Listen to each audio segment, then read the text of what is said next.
हुकूमत ने 3 माह में 3 बार चीनी की सरकारी रेट मुकर्रर किए, लेकिन अमल दरामद फिर भी ना करवा सके। शहरी चीनी 25 से 27 रुपये फ़ी किलो महंगी खरीदने पर मजबूर। 110 से 115 रुपये फ़ी किलो तक फरोख्त जारी है। सरकारी निर्ख नामे मजाक बन गए। प्राइस कंट्रोल के जिम्मेदार इदारे बेबस नजर आ रहे हैं।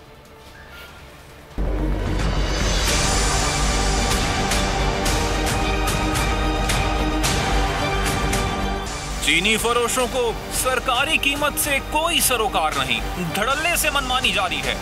तकरीबन 90 रुपए सरकारी निर्ख, लेकिन शहरी 25 से 27 रुपए फी किलो महंगी चीनी खरीदने पर मजबूर हैं। साथ ही हर शहर में मुख्तलिफ दाम। कराची की तो बात ही है कुछ और। मुल्क भर में सबसे ज्यादा महंगी मिठास यहीं है दस्तयाब।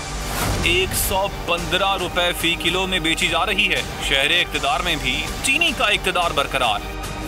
110 से कम में दुकानदार बात नहीं करने को तैयार।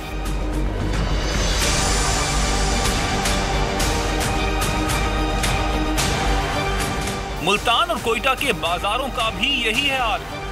लाड़काना और पिशावर में मुनाफाखोर थोड़े हैं मेहरबान। चीनी की कीमत लगा रहे हैं फी किलो 108।